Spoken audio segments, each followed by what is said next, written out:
खबर का रुख करते हैं और बड़ी खबर दरअसल यह है कि डकैत जगन गुर्जर का शव मिला है, बैरक के अंदर शव मिला है। इस वक्त की बड़ी खबर। और आप सोचिए जरा, जिस तरीके से यह खबर आ रही है यह कई सवालों को खड़ा कर रही है। डकैत जगन गुर्जर का बैरक के अंदर शव मिला है, इस वक्त की बड़ी खबर अजमेर से। इस वक्त की बड़ी खबर आप सोचिए, क्या जगन गुर्जर की सामान्य मौत साजिश का हिस्सा? क्योंकि हमने राजस्थान के अंदर कई गैंगवार को सलाखों के अंदर होते देखा है।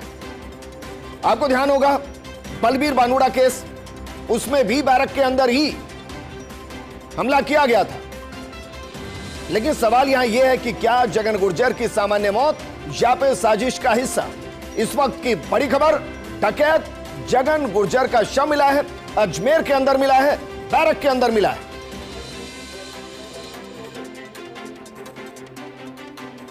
राजस्थान से इस वक्त की बड़ी खबर, सहयोगी शुभम जुड़ गए। शुभम, अपडेट कीजिए जरा, जो शव मिला है वो सामान्य डेथ या साजिश का हिस्सा या गैंगवार का हिस्सा? जी देखिए विजेंद्र, मैं आपको सबसे पहले बता दूं कि अजमेर के अंदर प्रदेश की एकमात्र हाई सिक्योरिटी जेल है जिसके अंदर कई बड़े कुख्यात अपराधी जो हैं वो कैदी हैं, सजा भी काट रहे हैं और अलग अलग जेलों से उनको यहाँ पे लाया जाता है ताकि उनके जो है कहीं ना कहीं एक तरीके से उनको अलग से प्राइवेसी मिले, कहीं उनकी उसके अंदर गतिविधियों पर लिप्तता नहीं हो। उसको लेकर के जो जेल बनाई गई है अजमेर के अंदर, उसके अंदर जो डकैत है जगन गुर्जर उसको भी रखा हुआ था। और लेकिन जब कैदी के पास बैरक के अंदर जब जेल कैदी पहुंचे तो उन्होंने देखा कि जगन गुर्जर जो है वो अचेत लेटा हुआ है। लेकिन जब उसको देखा गया तो वो उसकी मौके पर ही मौत हो चुकी थी। हालांकि अभी तक अंदर की कोई चीजें बाहर नहीं आई है। तमाम जो एसएसएल की टीम है वो अंदर जा चुकी है, तमाम जिले के जो बड़े अधिकारी हैं वो मौके पर पहुंच चुके हैं। और कारण क्या है ये स्पष्ट नहीं किया जा रहा है। हत्या की भी आशंका जताई जा रही है लेकिन नेचुरल डेथ भी बताई जा सकती है। तो उसको लेकर के जो पोस्टमार्टम है अब वो कहीं ना कहीं होगा, पोस्टमार्टम के बाद जो स्थिति है वो क्लियर होगी। हालांकि जब अंदर जो सूचनाओं से जब संपर्क किया गया तो उन्होंने यही बताया कि उसकी बॉडी पे किसी तरीके का चोट का निशान नहीं है, तो हो सकता है कि नेचुरल डेथ भी हो। लेकिन जो पुलिस है वो हर पहलू को जांच करेगी, लेकिन उससे पहले सबसे पहली प्राथमिकता रहेगी कि उसके परिजनों को बुलाना और उसके बाद जो पोस्टमार्टम है उसकी प्रक्रिया को पूरा करना। जो न्यायिक मजिस्ट्रेट है उनके सामने समक्ष ही ये पोस्टमार्टम होता है और पोस्टमार्टम के अंदर जो रिपोर्ट आएगी वो कहीं ना कहीं एक तथ्य को क्लियर करेगी कि इसकी डेथ है, नेचुरल डेथ हुई है या फिर हत्या हुई है। बिल्कुल शुभम, ये तो कुछ ही देर में क्लियर हो जाएगा कि उसको मारा गया है या फिर नेचुरल डेथ है। लेकिन फिर भी सर बताइए, उसके विरोधी गैंग के कौन कौन से क्रिमिनल ऐसे हैं जो सेम जेल के अंदर मौजूद हैं और वहीं है?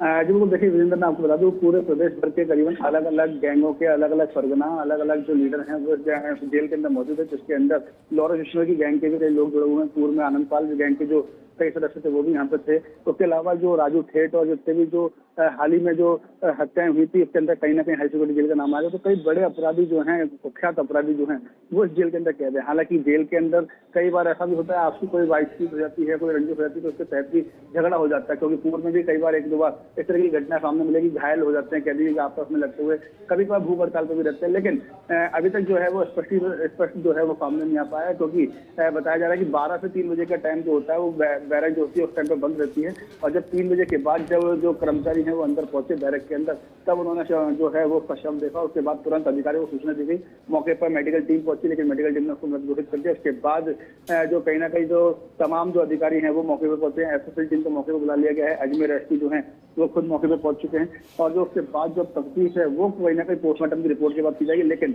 मौके पर कहीं ना कहीं जो कहा जा सकता है कि मौके पर जो है वो कहीं ना कहीं स्थिति हो रखी है कि हत्या है या जो है नेचुरल डेथ, इसको पता लगाने में लगे। लेकिन कहीं ना कहीं जो उसके शरीर को जब चेक किया गया तो उससे ऐसा कोई चोट के निशान लगे नहीं है जिससे हत्या की आशंका हो। हालांकि ये बात अंदर से ही कंफर्म स्पष्ट होकर के अधिकारियों ने ही बताई है, लेकिन इंतजार है कि जो उसका शव जो है हाई सिक्योरिटी जेल से जवाहरलाल नेहरू अस्पताल सीधे ले जाया जाएगा। उसके बाद चीजें हो सकता है और ज्यादा क्लियर। बिल्कुल शुभम, आप हमारे साथ बने रहिए। दरअसल जिस जगन गुर्जर की हम बात करें उसके इतिहास को जब आप पढ़ेंगे, उसके क्रिमिनल इतिहास को पढ़ेंगे तो आज भी रोंगटे खड़े हो जाएंगे।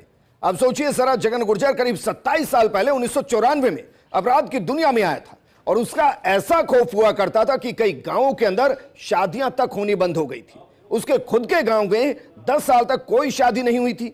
उसकी दहशत से न सिर्फ गांव वाले बल्कि उसके पिता भी गांव छोड़कर भाग गए थे। जगन गुर्जर ने अपने जीजा के हत्यारों को भी जान से मार डाला था। चौतरफा बिहाड़ों से घिरे धौलपुर के डांग क्षेत्र में उसने अपना ठिकाना बनाया था। और भी कई घटनाएं हैं। 100 से ज्यादा मामले दर्ज थे जगन गुर्जर पर राजस्थान, उत्तर प्रदेश, मध्य प्रदेश के अलग अलग थानों में हत्या के प्रयास, लूट, फिरौती, अपहरण, नकबजनी और डकैती से जुड़े 100 से ज्यादा मामले दर्ज थे। आपको ध्यान होगा जब सदन के अंदर बाकायदा एनकाउंटर की मांग उठी थी, साल था 2009, सचिन पायलट के सामने आत्मसमर्पण किया था और उसके बाद अपनी पत्नी को चुनाव लड़ाया और वो बुरी तरह से हार गई। इसके बाद जगन गुर्जर ने फिर से हथियार उठा लिए थे।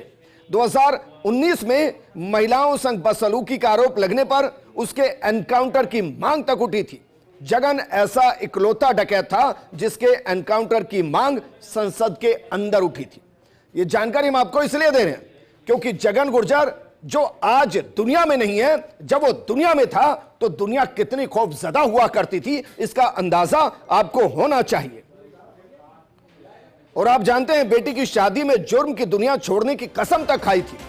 करीब 15 साल पहले जगन गुर्जर ने अपनी बेटी की शादी की थी, तब उसने जुर्म की दुनिया छोड़ने की कसम खाई थी। इससे पहले वो 3 बार 2018, 2009 और 2001 में आत्मसमर्पण भी कर चुका था, लेकिन उसने हर बार जमानत पर बाहर आकर जुर्म की राह पकड़ दी। इसके अलावा एक और मामला साल 2008 आरक्षण आंदोलन के दौरान उस दौर की मुख्यमंत्री वसुंधरा राजे का धौलपुर महल उड़ाने की धमकी भी दी और इससे देश भर के अंदर जगन गुर्जर चर्चा में आया था। तब पुलिस ने उस पर 11 लाख रुपए का इनाम रखा था और वो चंबल का सबसे बड़ा दस्यु बन गया था। शुभम हमारे साथ लगातार जुड़े हुए हैं। शुभम, मैं एक ब्रीफ कर रहा था ताकि आज जगन गुर्जर को जो सुन रहे हैं कि भाई वो दुनिया में नहीं, जब वो दुनिया में था तो दुनिया कितनी खौफजदा हुआ करती थी, उसका एक उदाहरण मैं उसकी पूरी क्राइम कुंडली के जरिए आपको बता रहा हूं। इसके अलावा सिर्फ जगन की मुखबिरी के शक में महिलाओं से मारपीट और दुर्व्यवहार करने के भी उस पर आरोप लगे थे। अब जरा सोचिए, अजमेर की जेल के अंदर जो आज जिंदा नहीं है, जब वो जिंदा हुआ करता था तो गांव, जहां तक कि शहर, जिले, पूरा प्रदेश खौफजदा होता था। और जिस तरीके के किस्से क्राइम कुंडली में दर्ज हो चुके हैं वो बताते हैं कि जगन गुर्जर एक दौर में बिहाड़ों का सबसे बड़ा दस्यु बन चुका था, जिस पर 100 से ज्यादा मामले दर्ज थे। उसमें सिर्फ राजस्थान नहीं, उत्तर प्रदेश, मध्य प्रदेश के विभिन्न थानों के अंदर हत्या के प्रयास, लूट, फिरौती, अपहरण, नकबजनी और डकैती से जुड़े 100 से ज्यादा मामले दर्ज थे। कई बार समर्पण भी कर चुका था।